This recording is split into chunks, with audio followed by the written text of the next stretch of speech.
बिस्मिल्लाहिर्रहमानिर्रहीम। अस्सलाम वालेकुम। आज मैं आपको बनाना सिखाऊंगी केरी का शरबत या खट्टे आम का शरबत। लेकिन उससे पहले अगर आपने मेरा चैनल सब्सक्राइब नहीं किया हुआ तो मेरे चैनल को सब्सक्राइब कीजिए और बेल के आइकन को प्रेस कीजिए ताकि मेरी वीडियोस के नोटिफिकेशन आपको मिलते रहें। तो आइए बनाना स्टार्ट करते हैं केरी का शरबत। उसके लिए हम सबसे पहले लेंगे 1 किलो खट्टे आम। कच्चे आम इन दिनों सीज़न ऑन है तो आप लोग ये मंगवाएँ और इसका शरबत बना के आप लोग स्टोर करके रख सकते हैं। अब इसके हम लोग पीलर की मदद से हम लोग इसके छिलके हटा देंगे। ख्याल ये रखना है कि पीले आम ना हो, आप लोगों ने सख्त वाले ही यूज़ करने हैं इसमें। इस तरह से करके आप सबके छिलके उतार देंगे। छिलके उतार के और इसको साइड पे रख देंगे। फिर इसको हम लोग क्या करेंगे, अब इसकी कटिंग करेंगे। कटिंग हम लोग करेंगे इस तरह से कि हम लोग लेंगे एक छुरी, इसको हम लोग डीप कट लगाएंगे गुठलियों तक। बहुत ज़्यादा डीप नहीं करना, इसके सिर्फ गुठलियों तक इसको हम लोग कट लगा देंगे। इस तरह से हम लोग इसके कट लगा देंगे। कट लगा के इसको रख देंगे और ये मैंने कट लगा के रख दिए।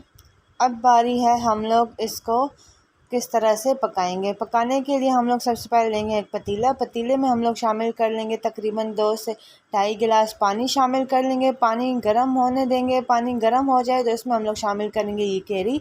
ये हम लोग इसमें शामिल कर लेंगे और इसको हम लोग मीडियम आंच पे कवर करके तकरीबन आधे घंटे तक इसको हम लोग पकाएंगे। आंच जो है वो बहुत ज़्यादा तेज़ नहीं करनी, मीडियम आंच पे हम लोगों ने इसको पकाना है और साथ साथ इसको हिलाते जाना है। इस तरह कवर करके रख देंगे और 20 से 25 मिनट बाद चेक करना है। और ये देखें अच्छी तरह से हमारी केरियाँ गल चुकी हैं। अब हम लोग क्या करेंगे, इसको अलहदा एक बाउल में निकाल के रख देंगे और इसको ठंडा होने देंगे। बाउल हम लोग निकाल के रख दिया है और इसकी हम लोग गुठलियाँ अलग कर देंगे और इसको अलग कर देंगे। गुठलियाँ हम लोग इस तरह से निकाल लेंगे, बहुत ही आसानी से गुठलियाँ निकल जाएंगी। और अगर इस तरह से हो तो आप लोग इसको साफ़ करके भी, इसकी गुठलियाँ साफ़ करके भी इसको निकाल सकते हैं। गुठलियाँ मैंने निकाल के रख दी हैं। अब ये जो हमारे पास ये केरी है इसको हम लोग अच्छी तरह से ब्लेंड कर लेंगे। फिर हम लोग लेंगे तकरीबन 2 गिलास पानी लेंगे और इसमें शामिल करेंगे हम लोग आधा किलो चीनी। आधा या पौना किलो हम लोग इसमें चीनी शामिल करेंगे और चीनी को हम लोग मेल्ट होने तक इसको वो करेंगे, पकाएंगे कि ये हम लोग शीरा तैयार कर लेंगे और इसको हम लोग अच्छी तरह से हम लोग पकाएंगे।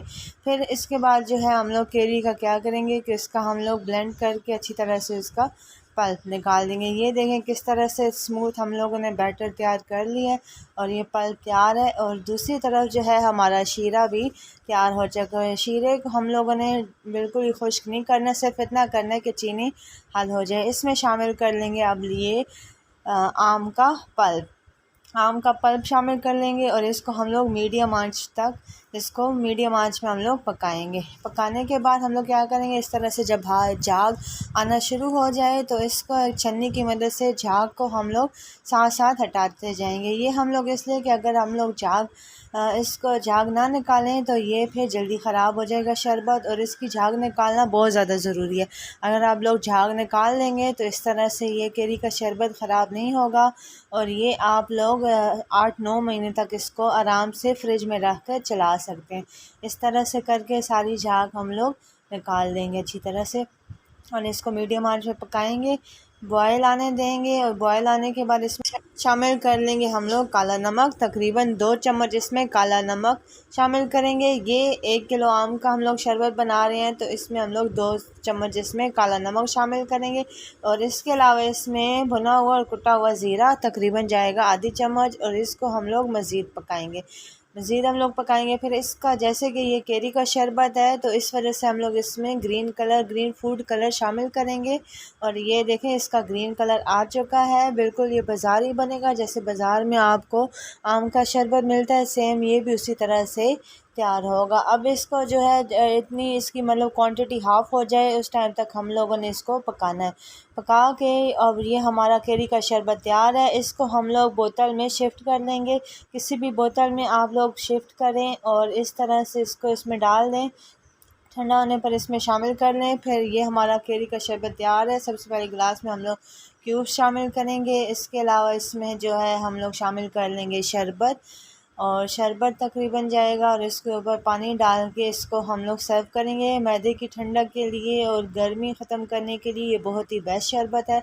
आप लोग भी इसको बना के रखें, मेहमानों के लिए बना के रखें और उनको सर्व करें। और ये बहुत ही रिफ़्रेशिंग और बहुत ही अच्छा शरबत है। आप लोग इसको ज़रूर ट्राई करें। आपको उम्मीद है ये रेसिपी बहुत पसंद आई होगी। ये केरी का शरबत तैयार है। अगर आपको मेरी रेसिपी पसंद आई हो तो वीडियो को लाइक कीजिएगा, कमेंट करें, चैनल को शेयर करें और मेरे चैनल को सब्सक्राइब करना ना भूलिएगा। वीडियो देखने का बहुत शुक्रिया। अल्लाह हाफ़िज़। Behind bars, it's like I'm on Mars, scorching.